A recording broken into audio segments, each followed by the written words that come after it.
बोलो जयकारा बोल मेरे श्री गुरु महाराज की जय। तो भाग्यशाली गुरुमुख हो, कोई विरले संत महापुरुष ही सतगुरु के मुरीद हैं। से सभी इस संसार में मन के ही दास हैं। जो सतगुरु के वचनों के अनुसार चलते हैं, उनकी आत्मिक खुशी का तो वर्णन नहीं किया जा सकता। अज्ञानी जीव चाहे कितने भी वीर्यतन क्यों न कर ले, माया के बंधन से कदापि मुक्त नहीं हो सकते। अज्ञानता का अर्थ है अंधकार। अंधकार में किया गया कोई भी कार्य पूर्ण और सफल नहीं हो सकता। ऐसे व्यक्ति अपनी उन्नति के लिए कुछ नहीं कर पाते। जैसा तुम बोओगे वैसा ही काटोगे, यह एक पुरानी कहावत है। इस तथ्य से कोई इनकार नहीं कर सकता कि शुभ कर्मों का फल अच्छा ही मिलेगा, परंतु वही कर्म यदि मन के कहे अनुसार करके पूर्ण सद्गुरु की आज्ञा अनुसार किए जाएं, तो उनका परिणाम निश्चय ही बड़ा शानदार होगा और स्वाभाविक ही वे शुभ फल देने वाले होंगे। इन दोनों तरीकों में जमीन आसमान का अंतर है। मन के कहे अनुसार भिन्न भिन्न मंत्रों का जाप करना, पूर्ण सद्गुरु के निर्देशन में नाम की विधि पूर्वक अभ्यास करना, पहला तुम्हें माया के घेरे में ही उलझाकर सुख और दुखी रूपी फल देगा और दूसरा तुम्हें मालिक से मिला देगा और परिणाम में किसी भी प्रकार के दुख अथवा कष्ट से रहित शाश्वत आनंद प्रदान करेगा। मन के आदेश अनुसार किए गए शुभ कर्मों का अधिक से अधिक यह फल मिल सकता है कि स्वर्ग लोक का जीवन प्राप्त हो जाता है, परंतु वह भी बहुत विरले लोगों को फिर भी वह आत्माएं मुक्त नहीं होते, क्योंकि वह स्वर्ग और नरक वे दोनों माया की ही श्रेणी में हैं। इसलिए उत्तम श्रेणी मनुष्य जन्म की महत्ता और श्रेष्ठता को दिखाते हुए संत महापुरुष हमें हमारे ही लाभ के लिए सद्गुरु की शरण में जाने का उपदेश देते हैं। शुभ कर्मों का पूरा लाभ न मिलने का दूसरा कारण यह है कि लोग नाम की वास्तविकता से अनभिज्ञ हैं। वे केवल सिफाती या ईश्वर की विशेषताओं को बताने वाले असंख्य नामों को ही जानते हैं। उसके जाति का वास्तविक नाम को वे नहीं जानते। यदि उन्होंने मालिक के वास्तविक नाम को जाना होता और उसका अभ्यास किया होता, तो वे अवश्य ही सुखी और शांत हो जाते, क्योंकि वे हमेशा मन की चंचलताओं, उसके उपद्रवों तथा उनसे मिलने वाले दुखों की शिकायत करते हैं। इससे यह प्रमाणित होता है कि यह तो वे अभी तक सद्गुरु को शरण में नहीं आए अथवा उन्होंने सद्गुरु के वचनों का पालन नहीं किया। श्री कबीर साहिब जी का कथन है, सद्गुरु शब्द उल्लंघे के जो सेवक कही जाए, जहाँ जाए तहाँ काल है, कहे कबीर समझाए। अर्थात मालिक के वचनों का उल्लंघन करके सेवक चाहे कहीं भी चला जाए वह काल की बंदगी रहेगा और सुख दुख संपत्ति विपत्ति के बीच झुलसता रहेगा। शाश्वत सुख के बारे में तो वह कभी सोच भी नहीं सकता। उसका भाग्य अवरुद्ध हो गया है। शब्द या सच्चा नाम आंतरिक सत्ता का एक शाश्वत नियम है। यह एक ऐसी शक्ति है जिसे देखा नहीं जा सकता। इसे सर्वव्यापक शक्ति कहते हैं। यदि यह सच्चा नाम शिक्षा के नियमों के अधीनस्थ विषय होता तो इस संसार में विषयों लोग भक्ति मार्ग में निपुण हो जाते, तब आध्यात्मिक महापुरुष की कोई आवश्यकता ही नहीं होती। विद्वान पंडित मुक्ति पाने में सर्वप्रथम और प्रमुख रहते और अनपढ़ बेचारे नरकों में कहीं पड़े रह जाते। परंतु इतिहास साक्षी है कि संत कबीर, सतना कसाई, गौरवा कुम्हार, सुपुच ऋषि तथा नामदेव आदि कई संत हुए हैं जो कभी स्कूल ही नहीं गए और वे मुक्त हो गए हैं तथा ईश्वर से एक रूप हो गए हैं। जबकि रावण जैसे महान विद्वान का जीवन अत्यंत दुर्भाग्यपूर्ण रहा। रामायण के प्रसिद्ध लेखक गोस्वामी तुलसीदास जी एक विद्वान व्यक्ति से थे, परंतु उनकी जीवनी बताएगी कि वह एक कामुक थे, इतने अधिक कि एक बार वह अपनी पत्नी से मिलने गए जो कि अपने माता पिता के घर गए हुए थे। मार्ग में नदी बाढ़ आई हुई थी।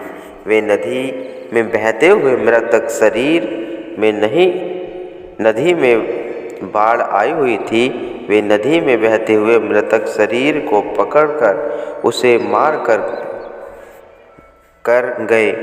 घर के प्रवेश द्वार पर पहुंचने पर उन्होंने देखा कि दरवाज़ा बंद है। दीवार के साथ साथ एक सांप लटक रहा है और अपनी उत्कष्ट वासना के वशीभूत होकर कामांध होकर सांप को रस्सी समझकर उसे पकड़कर दीवार फांद गए। यहाँ एक बात बड़े ध्यान से समझने की है कि उसकी सारी विद्वता, पाठ, पूजा, प्रार्थना, तीर्थ स्नान आदि उसे वासनाओं की आग से मुक्त न कर सके। यदि ज्ञान और पूजा आदि से स्वयं पर इतना भी संयम न हो सका, तब अपने मन के कहे अनुसार चलने वाला व्यक्ति सुख और शांति की आशा कैसे रख सकता है। फिर हम देखते हैं कि वही तुलसीदास जब अपनी पत्नी से तिरस्कृत होकर सद्गुरु की शरण में गए और उनसे नाम की दीक्षा प्राप्त की, तो वे अपने समय के महान संत तथा प्रसिद्ध महाकाव्य रामचरितमानस के रचयिता बने। संत तुलसीदास जी ने रामचरितमानस महाकाव्य के प्रारंभ में ही सद्गुरु की स्तुति में पद लिखे हैं, जिन्होंने उन्हें सच्चा ज्ञान दिया, घट घट में प्रकाश दिखाया। इसलिए संत महापुरुषों ने जोरदार शब्दों में कहा है कि सच्चा या वास्तविक नाम आंतरिक ज्ञान, जिससे मानसिक शांति मिलती है, किन्हीं पुस्तकों में नहीं है।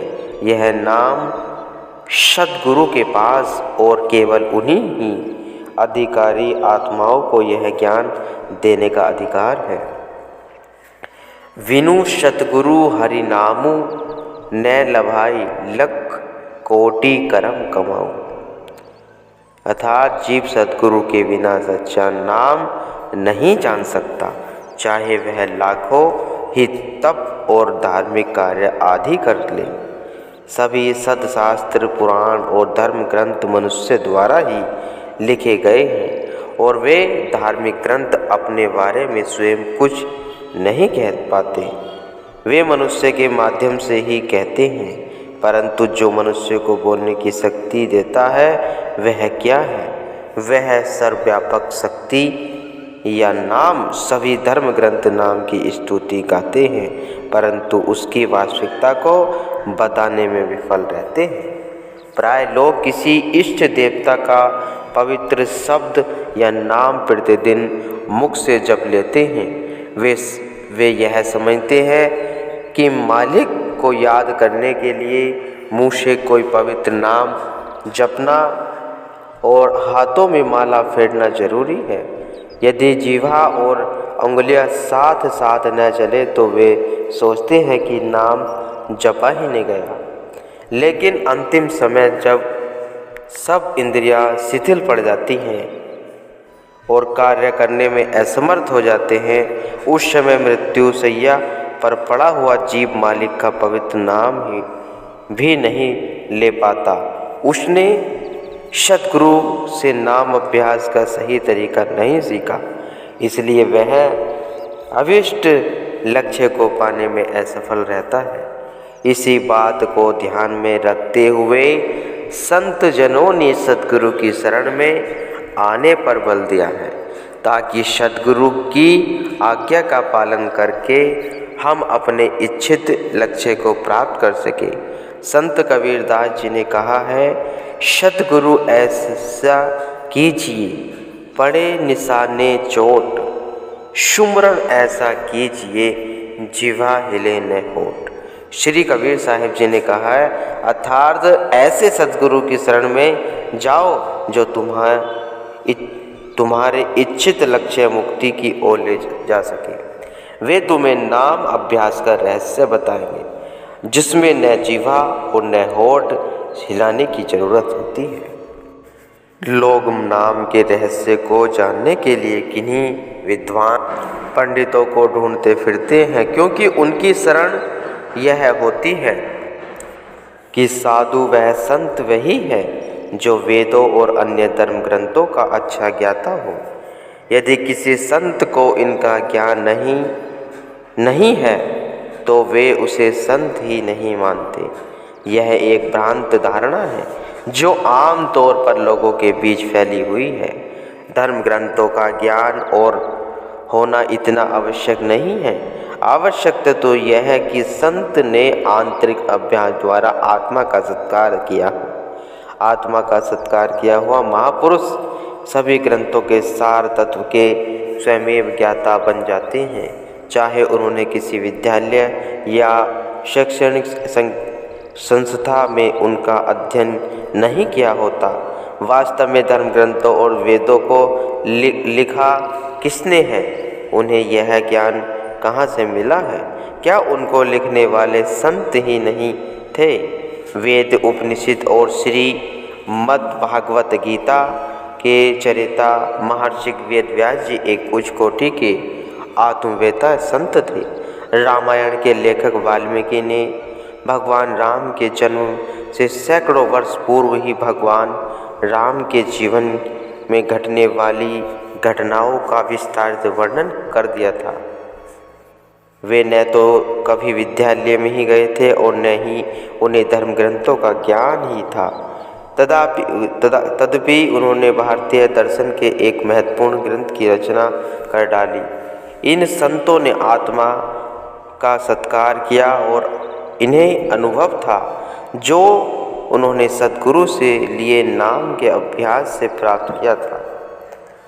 जन्म साखी श्री गुरु नानक देव जी की जीवनी में यह कहा गया है कि जब श्री गुरु नानक देव जी को विद्यालय भेजा गया तो अध्यापक ने लकड़ी की स्लेट पर वर्णमाला के कुछ अक्षर लिखे और बालक को उन्हें याद करने के लिए कहा, परंतु बाबा नानक ने याद करने से इनकार कर दिया। अध्यापक ने उनसे बड़े प्रेम पूर्वक पूछा कि वह पाठ याद करना क्यों नहीं चाहता, जबकि दूसरे छात्र बड़े शौक से याद करते हैं और उसकी आज्ञा का पालन करते हैं। बाबा नानक ने उत्तर दिया, मैं इस झूठी विद्या को सीखने नहीं आया हूँ। बेचारा अध्यापक इस उत्तर से हैरान हो गया। उसने उनसे पूछा, तुम कौन सी विद्या सीखना आए हो? उन्होंने कहा, सुनो, मैं तुम्हें वह सच्ची विद्या बताता हूँ। यदि तुम मुझे वह विद्या सिखा सकोगे तो ठीक है, नहीं तो मुझे यह झूठी विद्या नहीं सीखनी। 5 वर्ष की आयु में बाबा नानक ने निम्न पद कहा, जालिम हो घसी मशुकर मते कागदु करी सारू, भाव कलम करे चितु लेकरी, गुर पूछे लिखो विचारू। अर्थात संसार तथा इसके विषयों के प्रति अपनी आसक्ति को जला दो और उसे स्याही के लिए पाउडर बना लो। बुद्धि को काजल का पन्ना बनाकर प्रेम रूपी कलम से मन उस कागज पर लिखे, परंतु मन वही लिखे जो उसे सद्गुरु बताए। संक्षेप में श्री गुरु नानक देव जी जब केवल 5 वर्ष के थे, उन्होंने अध्यापक के माध्यम से संसार को गुरु भक्ति और संत मत के उपदेश दिया। उन्होंने अध्यापक को बताया कि सद्गुरु द्वारा प्राप्त आध्यात्मिक ज्ञान ही सच्ची विद्या है। इसलिए माया के बंधनों को तोड़कर और मन की मति को जोड़कर पूर्ण संत सद्गुरु की शरण में जाना चाहिए। मैं इसी सच्ची विद्या को सीखने यहाँ आया हूँ। इस विद्या से संसार से परे आत्मलोक के रहस्य खुलते हैं और अनंत मालिक से एक रूप होने की शक्ति प्राप्त होती है। संतों को शास्त्रों का ज्ञाता होना आवश्यक नहीं है। इसके लिए स्पष्टीकरण के लिए क्या यह प्रमाण पर्याप्त नहीं है?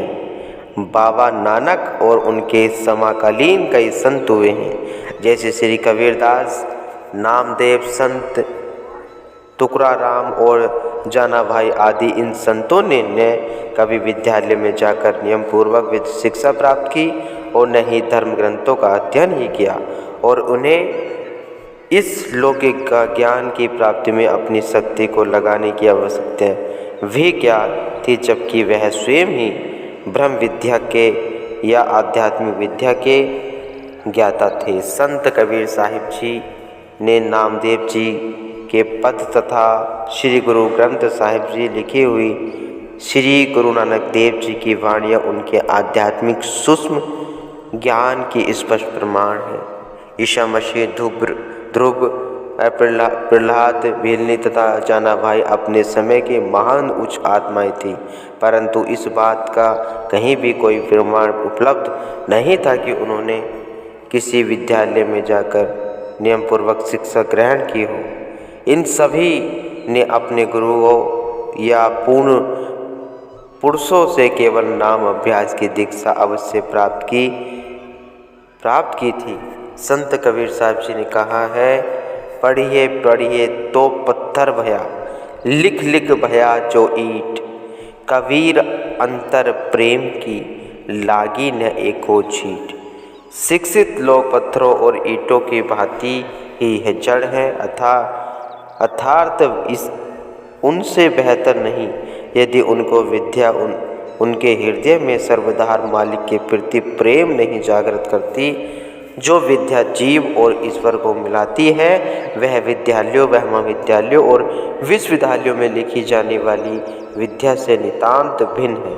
इन संस्थाओं में दी गई शिक्षा से ऐसे विद्वान बनते हैं जो लौकिक दृष्टि से भले ही योग्य हो, परंतु आध्यात्मिक दृष्टि से वह अज्ञानी हो जाते हैं। आत्मिक विद्या केवल सद्गुरु से ही प्राप्त की जा सकती है, जो इस ज्ञान के खजाने के मालिक होते हैं। इन्हीं से ही आत्म विद्या प्राप्त करके जीव जीवन के पर लक्ष्य आत्म सत्कार को प्राप्त कर सकता है। गुरुमुखो